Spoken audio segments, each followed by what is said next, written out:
Telangana rice is now registered in the procurement systems of a sovereign country. This creates a reference point for future G2G contracts with other rice importing countries across Southeast Asia, Africa and the Middle East. Adevidanga, farmer value chain upgrade. When the state exports directly, it creates a pull-through demand that strengthens the entire value chain, from procurement at MSP to milling, logistics and quality standards. Reducing dependency on FCI. Instead of waiting for central allocation or FCI offtake, Telangana can independently manage its surplus through strategic exports, giving the state fiscal and operational autonomy. Adevidanga, today's commodity export at 3,000 rupees per quintal builds a pipeline for tomorrow's branded Telangana, Sona Masuri, Telangana Basmati and specialty rice exports at premier going. Adevidanga,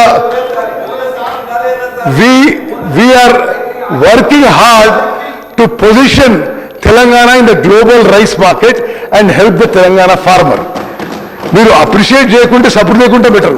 మీరు చేసేదానికి ఏదో బదనాం చేసే ప్రయత్నం చేస్తే ఇది ఖండించే విషయం.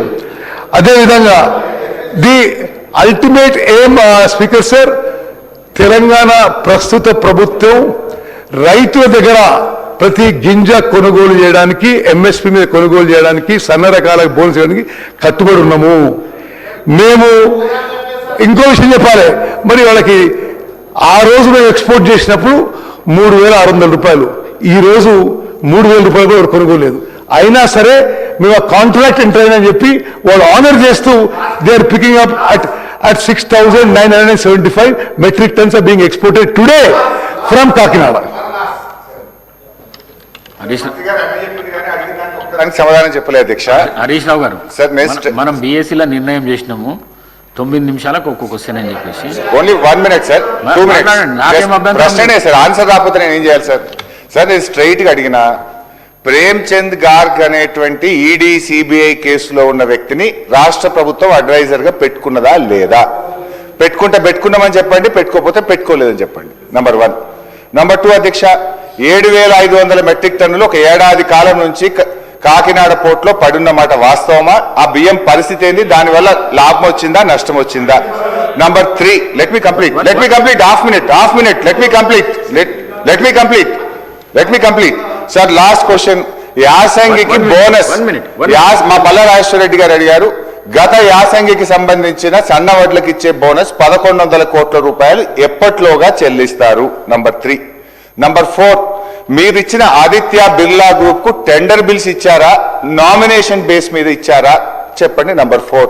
Last sir, మేమెవరికి recommend చేయలేదు. ఒకవేళ మీరు ఇంత నిజాయితీగా ఉంటే హౌస్ కమిటీ అన్న వేయండి, ఫైల్స్ అన్ని స్పీకర్ గారి దగ్గర పెట్టండి, మేము వస్తాం అధ్యక్ష మీ దగ్గరనే. దాంట్లో జరిగిన అవినీతి ఏందో, అవకతవకలేందో అన్ని మేము మీకు ఆధారాలు ఇస్తాం, రుజువు చేస్తాం అధ్యక్ష. గౌరవ మంత్రి గారు. స్పీకర్ సార్, నేను మళ్ళీ రిపీట్ చేస్తున్నా. Speaker sir, I have replied to him. I am again replying. The Telangana rice export to Philippines is a major initiative. No other state in the country has exported to Philippines. అదేవిధంగా this is the highest price ever obtained for rice exports from India to Philippines.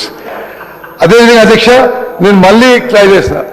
మీకెవరి మీద interest ఉండొచ్చు, మీరెవరి మీద recommend చేసిండ్రు, మీరు చేసిండ్రు, టెలిఫోన్లో phone చేసి చెప్తే దాన్ని ఎంక్వైరీ చేస్తారు. ఆయన అడుగుతున్నారు చెప్తున్నా, ఆయన ఒక మనిషిని సివిల్ సప్లైస్ కమిషనర్ పంపించి ఆ ఆదిత్య బిర్లా గ్రూప్ బదులు వాళ్ళ వ్యాపారం ఏమని చెప్పిండు, you should not do this, you're involved in scam. అధ్యక్ష హరీష్ రావు గారు, ఇటువంటి విషయాలు నార్మలీ హౌస్లో ప్రస్తావించాను నేను. బట్ మీరు చేసి మళ్ళా ఇంకో తప్పు చేస్తే బాగా ఎంక్వైరీ ఇప్పుడు నువ్వు ఇరిగేషన్ మినిస్టర్ అన్ని ఎంక్వైరీలు చేయాల్సి వస్తుంది ఇప్పుడు దానికి. అధ్యక్ష, ప్రేమ్చంద్ గర్గ్ అనే వ్యక్తికి ఫిలిప్పీన్స్ రైస్ ఎక్స్పోర్ట్కి ఏమీ సంబంధం లేదు. తెలంగాణ ప్రభుత్వం ప్రతి గింజ కొనుగోలు చేయడానికి దే ఆర్ కమిటెడ్ సన్న బియ్యానికి 500 రూపాయలు బోనస్ ఇవ్వడానికి our government is committed. Thank you.